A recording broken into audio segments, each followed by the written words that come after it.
Boker Tov, mes amis, Shabbat Shalom Vorach. On est déjà à Parashat Noach. On n'a pas eu le temps de se préparer à Bereshit, qu'on est déjà à Noach. Ouais. Et tous les ans, c'est pareil. Ouais. Bereshit, on n'a même pas le temps de la regarder, même pas de la... On la lit, alors que tout est écrit dans Bereshit. On pourrait rester dans Bereshit jusqu'à du but de la création, jusqu'à la fin de la création, on n'aurait même pas commencé encore Bereshit. Mais c'est la vie, elle est comme ça, la vie. Après Bereshit, en 3 ans exact, il a fait. Un peu plus, on aurait un peu plus de temps. En tout cas, à Parashat Noach. Parashat Noach, alors je sais qu'il y a beaucoup de... D'abord, il y a plein d'enseignements, beaucoup d'enseignements Parashat Noach. Amen. Il y a ce qui est partout, voilà ce que tout le monde a ramené, ce que tout le monde a entendu. Hamas, bon, magnifique, super, chacun fait ce qu'il veut. En tout cas, il y a peut-être une Nekuda qui est hyper importante dans la paracha Behemet, qui est tellement d'actualité, à part Hamas, parce que ça ne nous apporte pas grand-chose en vérité, d'essayer de voir l'avenir, ou de voir le passé, ou de voir ce qui serait passé, ou de voir ce qui se passera, ou de se... Ça c'est Béad Hashem. Ce qui se passera, ça dépend que de nous en vérité, donc c'est tout. Et ça dépend de quoi? Parashat Noach, donc il y a écrit que lorsqu'Akadosh voulait vu que le monde s'est dépravé, pas seulement le monde s'est dépravé, il y a écrit que les hommes, Bamash, ont commencé à avoir des mœurs à l'inverse de la nature. Et à partir du moment où on sait que l'homme, il est lié à la nature, parce que la nature, elle est... Alors attention, je dis ça au deuxième degré, mais la nature est à la botte de l'homme. La nature est à la botte de l'homme. Dieu a créé la nature, Dieu a créé le monde pour l'homme. Bereshit bara Elokim. Et donc il y a un lien étroit entre l'homme et la nature. Comme il dit le Nefesh HaChaim, Reb Chaim Volozhin, il nous dit que lorsque l'homme, même le Ramchal, il dit ça dans Messiat Yesharim, que chez Adam mit'aleh, lorsque l'homme s'élève spirituellement dans ses mœurs, dans sa façon d'être, dans sa façon d'agir, dans la construction du monde et de son monde, donc lorsque l'homme il est spirituellement positif, alors lorsque l'homme s'élève, il élève le monde avec lui. Et si Chaz v'Shalom à l'inverse, l'homme arrive à des bassesses, à des perversions, à des petitesses d'esprit et de mœurs, alors non seulement c'est lui qui tombe, mais il fait tomber le monde avec lui. Donc on voit le lien étroit entre l'homme et l'humain et le monde. Donc en vérité, le déluge, c'est pas Dieu qui l'a amené. C'est que Dieu, lorsqu'il a créé le monde, il a lié le monde à l'homme. C'est tout. D'accord? C'est une conséquence des actes de l'homme et de l'humanité. On a habitué à Dieu, il a amené le déluge. Oui, rien ne se fait sans la volonté de Dieu. Rien ne se fait sans la force de Dieu. Mais qui Béhémet a amené le déluge sur la terre? C'est l'homme. C'est pas Dieu. Puisque Dieu, à la base, quand il a créé l'homme, il a créé le monde pour l'homme. Et que l'homme utilise le monde matériel, le monde que Dieu a créé, à bon escient, pour se réaliser, pour devenir, pour construire. Et donc en vérité, c'est l'homme qui a détruit le monde. Donc ça, il faut très bien comprendre la relation intime qu'il y a entre l'homme et le monde. Et d'ailleurs, jusqu'à aujourd'hui, on ne voit pas autour de nous, alors ils vont dire, ouais, ça c'est... Non, Khabi, tu ne vois pas autour de nous les catastrophes naturelles qu'on n'a jamais entendues. Moi, je ne sais pas, quand j'étais petit, je n'entendais pas des trucs comme ça. Il y a eu, pas aussi la rapprocher, et pas avec une telle intensité. D'accord, c'est des îles qui ont été complètement ravagées. Il n'y a plus rien, des îles qui ont été détruites entièrement. À Hawaï, là-bas. Que ce soit en Grèce, que ce soit au Canada, les shitfonotes. Avant, les inondations qu'il y avait. Il y avait des inondations. Bon, mais ça va, ça arrive à la cave, d'accord, dans le salon, il y avait 1 mètre. Mais là, c'est des villages entiers qui sont rasés par des torrents de boue. En France? Jamais il y a eu truc pareil. Ils disent que c'est le réchauffement climatique. Oui, réchauffement de ma grand-mère aussi. D'accord? Tu comprends ce que ça veut dire? Ça, c'est Goy. Voilà, on explique tout à Piteva. Lorsque Abaye, il était vignoble, et lorsque tout son vin, il a tourné au vinaigre. Alors qu'est-ce que tu vas dire? Tu vas appeler le spécialiste du vin, il va vérifier ma cave, peut-être que la température n'était pas bonne, peut-être qu'il y a eu des chaïdakim, des bactéries qui sont venues, ils ont bouffé mon raisin, et ça fait que mon raisin et mon vin, il a tourné au vinaigre. Hein? Ben non, les chachamim, la Torah, elle t'apprend. Il est parti voir les chachamim. Les chachamim, ils connaissent quelque chose, c'est ces barbus là, ils connaissent quelque chose, ces barbus, entre nous. On va avoir un spécialiste de vigneron, je sais pas moi. Non, il est parti voir les chachamim. Et il leur a dit, dis-moi, comment c'est possible que mon vin, il a tourné au vinaigre? Qu'est-ce qu'il aurait pu lui répondre? Ben, va voir un spécialiste, qu'est-ce que tu veux chez nous? Ils ont dit, Mama, Secha, qu'est-ce que t'as fait de tordu il n'y a pas longtemps? À Bayer, il va dire, Moi, chas v'shalom, tu me... Oh, vous savez que vous parlez, les gars, quand même. Faut oh, doucement. Il a dit, non. Qu'est-ce qu'il y a? Il a dit, il y a un truc, mais bon, là, j'étais dans mon droit. J'avais un métayer sur mon terrain, et je le paye tous les mois. Mais j'ai remarqué qu'il me volait. Ça, il prenait sur le terrain, et il me prenait plus, et il me volait sur le terrain. Et ce qu'il prenait, c'est encore plus que la paye que je lui devais. Donc à la fin du mois, il est venu, il m'a dit, tu me donnes ma paye, je lui ai dit, va te faire voir toi et ton machin, tu m'as volé déjà sur le terrain, j'ai pas besoin de te donner. Ils lui ont dit, sache que l'odeur du vol, il est même après celui qui vole du voleur. Celui qui vole au voleur, il a même lui aussi l'odeur du vol. Et voilà, c'est pour ça que ça t'est arrivé ce qui t'est arrivé. Tov, il a réparé ce qu'il a réparé, il a payé le métayer, après c'est le Cheshbon Hashem, et il a écrit, il m'a dit que soit son vin, le vinaigre redevenu du vin, soit il y en a qui disent que le prix du vinaigre, il a dépassé le prix du vin, il a fait une fortune. Ah bah tout ça pourquoi? Tout ça pour dire... Comment? Tu me soupçonnes. Exactement. Et toi tu es avec Kadosh Baruch Hu. Je t'envoie ça pour Exactement. Il a fait. Exactement. Et donc ça c'est le problème. Le problème c'est que nous on veut tout expliquer à Teva, selon la nature. Géopolitique, on va essayer d'expliquer. Habibi. Les goïs n'ont pas d'autres instruments pour expliquer. L'onachon, Chokhma bagoim ta'amin, Dieu il a donné Chokhma même aux goïm, mais les goïm ils doivent arriver, même les nations elles doivent arriver à connaître Dieu. C'est l'onachon. On se. Ils ont ce qu'ils ont pour expliquer la science, c'est tout. Nachon, ils ont les yashrut. Hachem a écrit Baret Adam Yachar. Il y a cette yashrut. Simplement ils utilisent après cette intelligence que Dieu il a donnée pour se pervertir, pour dire que l'homme descend du singe, pour dire que machin, pour dire qu'Ochrev Yassem a dit. C'est l'onachon, on est tous égaux devant la croyance en Dieu, tous égaux. Ils ont eu Bilam, ils ont eu à chaque fois, tous égaux. Même les nations. Petit, parenthèse qu'on ferme. En tout cas, qu'est-ce qu'on voit de la monde sadique? C'est qu'Am Israël, un juif, se doit de réfléchir comme un Yehudi, comme un juif. Et un Yehudi, il a compris que s'il y a une cause, s'il y a une conséquence, c'est forcément qu'il y a une cause. Et la cause, elle n'est pas, entre guillemets, naturelle. Oui, elle se voit dans la nature, mais la cause, elle est forcément spirituelle. Forcément spirituelle. Est-ce que c'est clair? C'est clair. Donc, en vérité, lorsque Noach, Dieu va lui dire, regarde, j'ai vu que le monde, il s'est perverti. Et donc, ce que je disais, quand tu vois aujourd'hui tout ce qui se passe, et les dérèglements climatiques qu'on voit, et les assonotes, à Théma, on appelle ça, les catastrophes naturelles que l'on voit, tu comprends? On est au Doramaboul, Habibi. Il se pervertissait. L'homme, il avait avec un homme. L'homme, il est avec la girafe elle est avec le koala. Le koala, il est avec la fourmi. Et la fourmi, il est avec le zèbre. Comment c'est possible? Je ne sais pas comment il faisait, mais il se débrouillait. Il se débrouillait. D'accord? Il se débrouillait. Surtout pas d'image, mon Francis. Mon Francis, pas d'image. Pas d'image, mon Francis. Pas d'image. D'accord? T'as compris ce que ça veut dire? Ad Kedekar, que l'humain, les hommes, l'humanité s'est pervertie. Les animaux sont pervertis. Et la terre, elle s'est pervertie. Quand tu plantais un chou, il sortait une tomate. Quand tu plantais une tomate, il sortait un machin. La terre, comme il y a écrit, la terre, elle s'est remplie Hamas, elle s'est remplie de Hamas. Et c'est quoi le Hamas? C'est le vol. C'est le vol. C'est le gezel. C'est avec violence, exemple. Gezel avec violence. Donc, qu'est-ce qu'on voit d'ici? Rien n'a changé. Et aujourd'hui, c'est ce qu'on essaye de faire. On veut essayer de rendre naturel et normal la normale. Plus que la folie même. On va t'expliquer aux enfants de 5 ans comment il faut pénétrer une femme. D'accord? Dans les livres d'école, soit en Suisse ou en France, d'accord, ça a fait un tollé parce qu'il y a des gens un peu normaux, encore qui ont un peu un esprit un petit peu normal.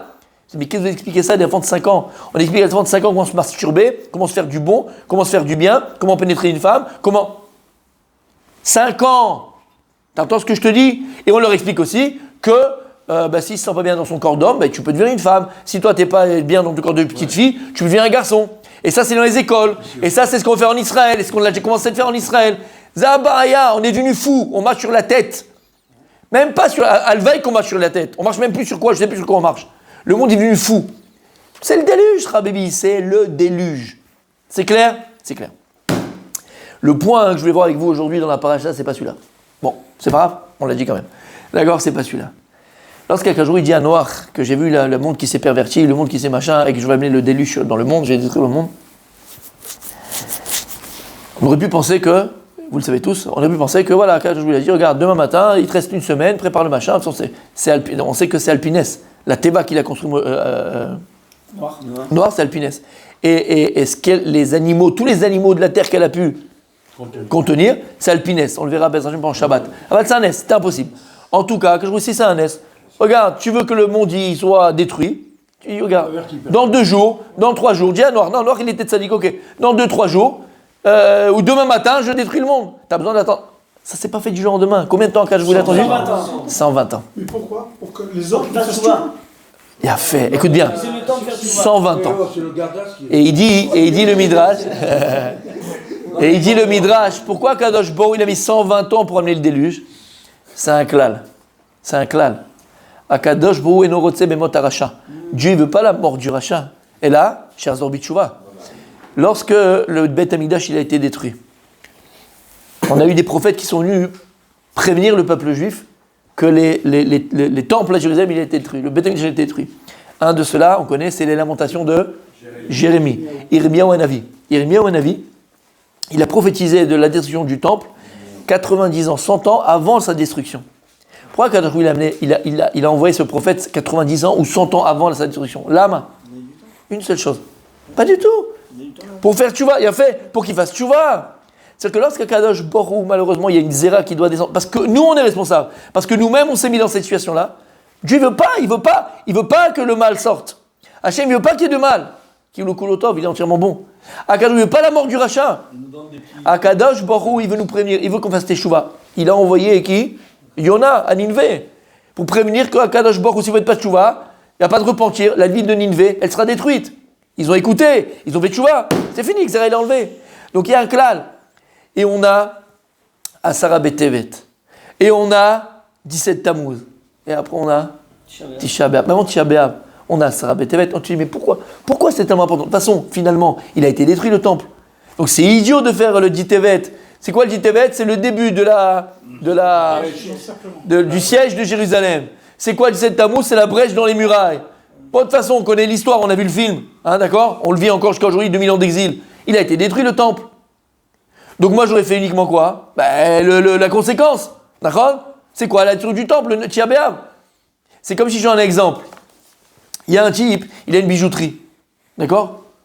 Et il s'est fait dévaliser sa bijouterie. Bijouterie dévalisée. La police elle vient, ils ont fait une enquête, dit tu sais, une semaine avant, il y avait une voiture avec des cambrioleurs, ils ont tourné autour de ta bijouterie, ils ont regardé tes horaires, tes machins, tes trucs et tout. Ils décrètent. Il pleure sur ce jour où ils sont venus en voiture, machin et tout ça. Il s'est rappelé. Il est fou celui-là. Bon, ça c'est comment ça s'est passé. Mais c'est quoi le plus grave? C'est quoi le plus grave? C'est le cambriolage en lui-même. Il dit bon, mais tu sais, avant d'arriver, ils ont déjà essayé 2 jours avant de rentrer dans ta bijouterie, ils n'ont pas réussi 2 jours avant. Et là, il engère ses habits, il déchire, il se met à pleurer. Je dis mais c'est un fou ce mec, c'est un taré en vérité. Il dit, ben voilà, ils t'ont pris 500 000 euros, ils t'ont machin. Et là encore, il replace. Une semaine avant. Aïe, t'as compris pourquoi? En vérité, j'avais du temps pour me préparer à ça. Et c'est ça le problème. Pourquoi on fait Asara Betevet? Parce que Kadosh Borou, il n'avait pas encore, même si on était malheureusement dans la mauvaise direction et que on était presque. Hachem, il attendait qu'on fasse teshuva. On avait encore le temps de faire teshuva. Mais qu'est-ce qu'on a dit? Ça va aller. On n'aime pas écouter les reproches. On va écouter les reproches. Voilà, il a mis la rasra. T'inquiète pas, tout ira bien. On a le Beth Amikdash, on a la meilleure armée du monde. C'était des Giboré Israël. Personne. Quand le Beth Amikdash a été détruit, on a vu dans Miglat Techa. Dans le Miglat Techa, il y a écrit Velo eminu kol malche eretz. Ils n'ont pas cru tous les rois de la terre. Ils n'ont pas cru. Ils ont dit c'est une fake news. C'est pas possible que le Beth Amikdash ait été détruit. Nous, on a été à Sukkot, on était là-bas. On a vu la splendeur de Dieu, on a vu le machin. Ils savaient que c'était impossible. Et c'est ce qu'on se disait. Ça arrivera jamais. Comme en 39-45. Combien de juifs ont été assez intelligents pour partir avant en Amérique ou en machin, truc, se barrer? Combien? Je vous ai raconté cette histoire. C'est pas une histoire. Il y avait sur Arte, il y a longtemps, ils avaient fait une émission. Une émission, ouais. C'était hyper intéressant sur des lettres qui avaient été écrites de 1933 à 1939, d'accord, par des Allemands, par des machins, à Hitler.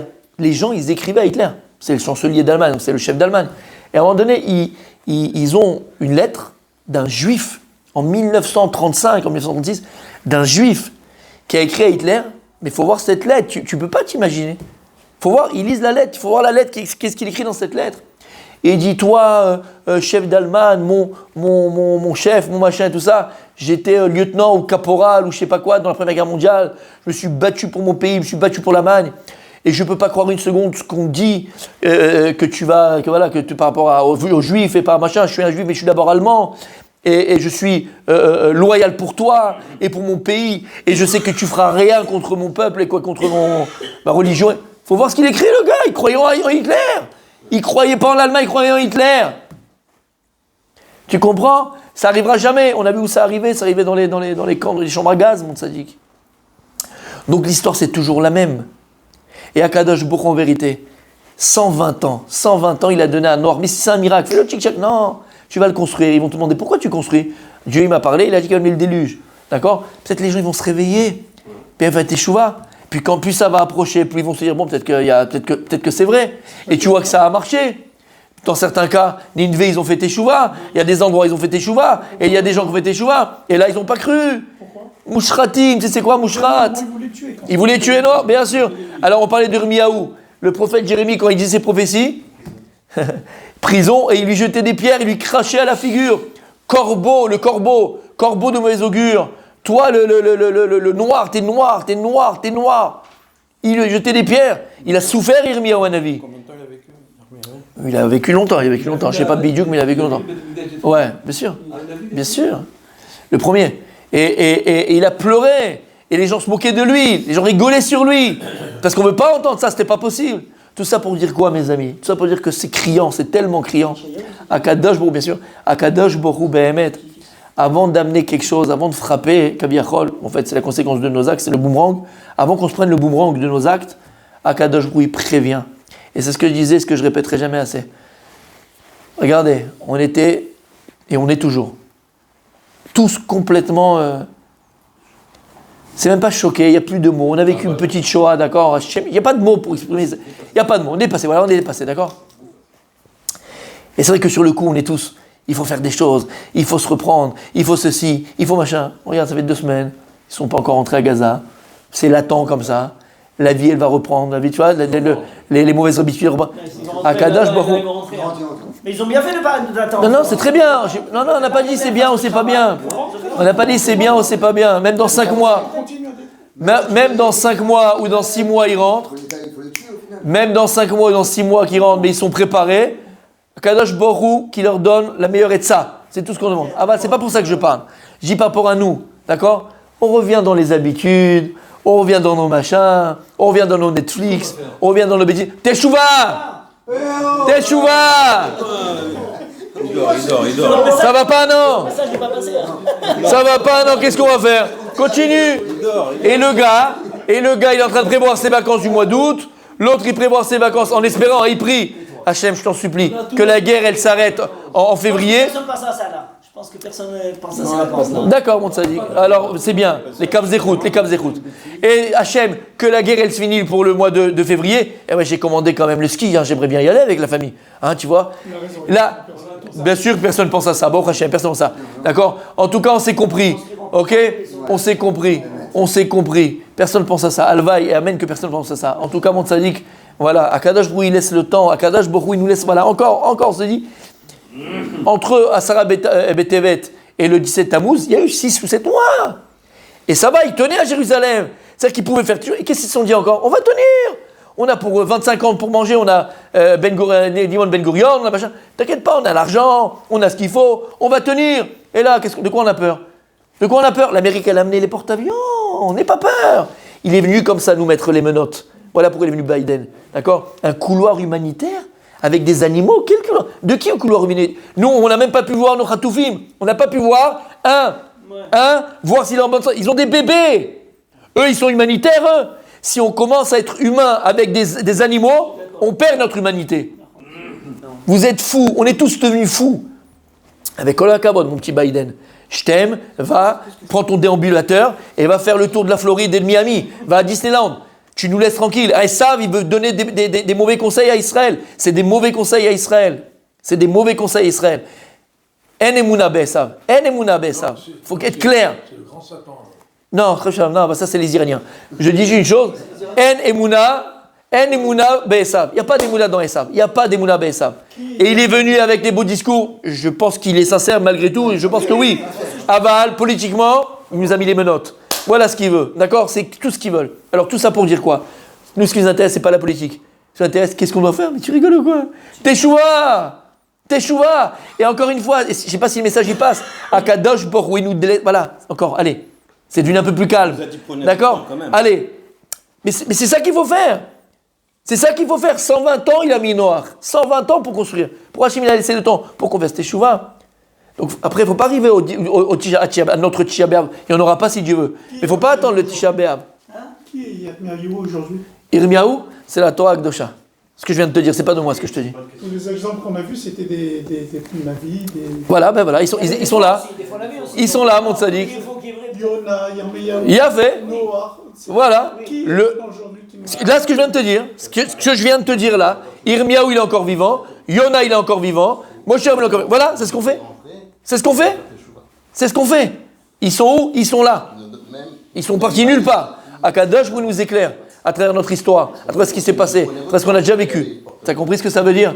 Alors ne pas tomber dans une empathie, ne pas tomber dans un coma, un semi-coma, où on se dit, bon regarde, allez, le pire est passé, la ville reprend, l'école va reprendre, les trucs reprennent, machin reprend, tout va reprendre. Comment tu peux penser une seconde que ça va reprendre après ce qu'on a vécu? Si l'homme Israël avait pensé que Tisha B'Av aurait lieu parce qu'ils n'avaient pas conscience que ça pouvait avoir lieu, ce n'était pas possible pour eux. Mais déjà, le Asara B'Tevet, quand ils ont vu les Goïms autour de Jérusalem, les nations autour de Jérusalem, ils auraient fait Teshuva à ce moment-là. Qu'est-ce qu'ils auraient fait? Je te dis, hein, ni Biden, ni ce que tu veux, ils auraient fait comme ça. Comme ça, ils auraient fait un vent, ils les auraient balayés. Balayés. Mais est-ce que Dieu, il ne peut pas les balayer là, en un instant? En un instant, il ne peut pas? En un instant, il peut le faire. Ça dépend de qui, encore une fois? Eh ben de nous. Alors chez Niskebez, j'aime par la page noire, elle est tellement criante. Ben qu'on fasse tous, moi le premier, nous tous. Chacun, pas une petite chouva. Teshuva Gedola. Pas une teshuva excuse-moi du terme à 2 balles. Hein? Une teshuva Behemet, une teshuva Shlema. Être un papa à la maison, c'est teshuva. Être un époux à la maison, c'est teshuva. Être une maman à la maison, faire teshuva. Et je répéterai jamais assez, je ne veux pas pleurer devant la caméra parce que j'ai pas envie de pleurer. Mais j'ai envie de pleurer, je vous jure que j'ai envie de pleurer. D'accord? Combien de couples, de jeunes couples, ils partent en cacahuète, mais ils divorcent. Tu veux que je te dise, allez, divorce. Et je te dis, je les vois, c'est pas des trucs qui sont loin de nous, c'est des trucs qui sont proches de nous, tu le vois partout. D'accord? Tu vois, la maman, elle est toute la journée sur le portable, le papa, il est journée sur le portable, les enfants, ils sont comme ça, jetés à eux-mêmes, et eux-mêmes, on leur met des trucs à la télévision, machin. Mais c'est une catastrophe. C'est une catastrophe. Et je répéterai jamais assez, c'est une catastrophe. Je parle pour moi en premier, parce qu'on est tous dans le même bateau. On a tous notre Yetzara du portable, d'accord? Que ce soit, parce que tu me dis, oui, mais moi je vois que les informations. D'accord, mais quand tu restes 5 heures avec les informations, c'est une maladie chez dans ta tête. Tu comprends? Et encore une fois, je parle pour moi, pour personne d'autre. Mais quand tu vois que ça arrive à des niveaux de divorce, à des niveaux où le jeune homme ou la jeune fille est en train de s'autodétruire, c'est une autodestruction. Je dis à mes enfants, je dis aux jeunes, c'est une autodestruction. Tu t'habitues à quoi? Ouais, mais quand je serai marié, ce sera différent. Mais non, pas du tout. Ça sera pire quand tu seras marié. Parce que vous savez que le portable aujourd'hui, c'est reconnu mondialement, c'est l'ONU, c'est mondialement par l'OMS, c'est une maladie. C'est une maladie, c'est une addiction. C'est une maladie. Ils n'ont pas trouvé de médicaments. Alors regarde, Tzadik. Alors regarde mon Tzadik. Non. Non, mais Chila mon gardas, avec tout le respect que je te... Avec tout le respect... La Torah, c'est dans le portable. Avec tout le respect que je te donne mon gardas, il y a un seul médicament. Il n'y en a pas un, il n'y en a pas deux, il n'y a pas Torah, c'est Zélonachon. Zélonachon, parce que tu vas ouvrir des livres et tu vas faire la Torah, mais tu seras un pourri. Excuse-moi du terme. Il y a un médicament. Tu l'enlèves. Tu prends un marteau et tu le pètes. Non, arrête, tu l'enlèves. Tu prends un marteau et tu le pètes. C'est tout ce qu'il y a. Sur le portable, il n'y a pas de... la cigarette, j'arrête pas, une cigarette en moins, c'est en plus. T'es mort. Alors, Bezrat Hashem, on veut pas mourir. On veut vivre de notre vivant. À l'époque, la Gemara, elle comptait le nombre de temps qu'on vivait vraiment. Et elle enlevait le temps où on était à faire la douche, le temps où on allait travailler, le temps où tu vas aux toilettes, le temps où tu manges, le temps. Mais si maintenant tu rajoutais dans ta vie le nombre d'heures que tu passes sur ton portable, combien de temps tu vis véritablement ? Combien de temps tu vis véritablement ? Combien de fois tu as partagé avec ta femme ? Ils sont là dans les restaurants, ils sont chacun avec son portable, ils se parlent même pas. À la maison, ils se parlent même pas. Ils font l'amour, ça dure 5 minutes et après, ils se parlent même pas. Après l'amour, on se parle plus. Ils s'envoient des textos. Bon. Oui. Comment c'était? Ah, à la maison, Comment c'était? Bon, si tu te rappelles comment c'était avant le portable, après l'amour ? On se prenait l'un dans l'autre, on était bien, on discutait. Et des fois même, dans les bons soirs, c'était reparti, on remettait un tour. Ouais. Mais là, t'as pas le temps. Là, t'as pas le temps. Écoute bien ce que je vais te dire, mon Tzadik. Mon Tzadik, Rabbi Francis, ça s'appelle du chesed. C'est beau de se rappeler des bons moments. C'est beau de se rappeler des bons moments qu'on connaît plus. En tout cas, monsieur, il y a une femme qui m'a dit, vous rigolez, mais vous rigolez, on a fini, d'accord? Mais vous rigolez, mais je rigole pas. Je vous assure, quand je vous dis j'ai envie de pleurer, c'est pas une métaphore. J'ai envie de pleurer, d'accord? Il y a une femme une fois qui m'a dit, je vous assure que c'est vrai. Il y avait son mari, d'accord? Il était là. Si je vous dis,